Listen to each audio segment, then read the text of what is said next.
Allah musta'an. Wallahi, just to piggyback what Sheikh Saad is saying, I am extremely jealous. I'm a groupie when it comes to volunteer. Just hang out with you guys, just stare at everybody, mashallah. And it is much easier for you guys to be sincere because you work in the shadows. And the Prophet ﷺ says, whoever is able to have a hidden stash of good deeds, then let him do so. So you're already doing that by not being on the mic. That doesn't mean those that need to be on the mic shouldn't get on the mic, right? Someone has to speak. But if you're able to, behind the scenes, do all the work, you will see the barakah of that. Just try your best whenever possible to hide it. And of the ways to do that is to taste the ibadah of Allah subhanahu wa ta'ala. Once you get used to working for Him, you're not going to be able to work for anybody else. You're not going to be able to. It's just like it's going to be tasteless and it's going to be futile. And you need to always remember that you guys are doing something that you should accept nothing but Jannah for. Nothing else. Don't sell yourself short. You know, there's a very, very intimate hadith that always strikes me.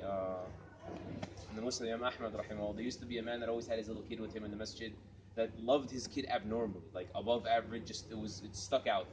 And so the Prophet ﷺ even once commented and said, you love him, like how much exactly you love this kid?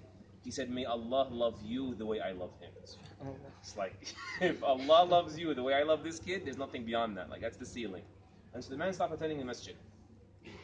And so they asked, the Messenger of Allah ﷺ noticed.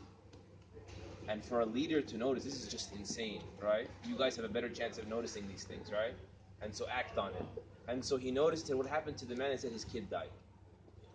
And so he grabbed the man, and the man stopped attending the masjid. Like, we don't know who in our community is on the brink of his faith.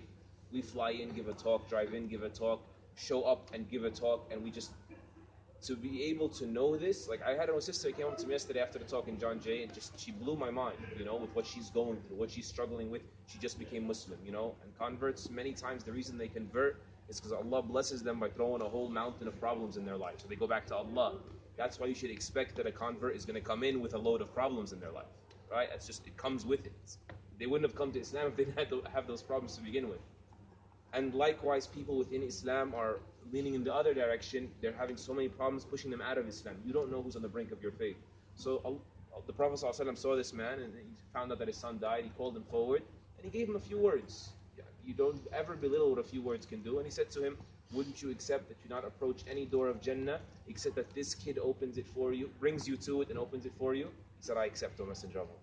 So likewise, you are like the Coast Guard of Islam, right? Don't let anybody fall out, right? We can't handle this, right? We're already trying to scrape and be like, forgive me, myself at least, fraudulent people trying to act like we're people of knowledge to impart whatever we can, right? If scholars were around, it wouldn't be allowed for us to speak. It would be haram on us to speak. And we're failing at that. We're trying our best. You also have a huge job. You don't know what could keep someone in Islam. To keep him from falling into the pits of Jahannam, to keep him from being locked out of Jannah. So do that, keep doing that, don't underestimate your work, and don't accept anything for it but Jannah. May Allah bless us and you and gather us all there safely. Pull us out of this dunya upon ta'ah, upon obedience. Allahumma ameen. Jazakallah khairan, everybody.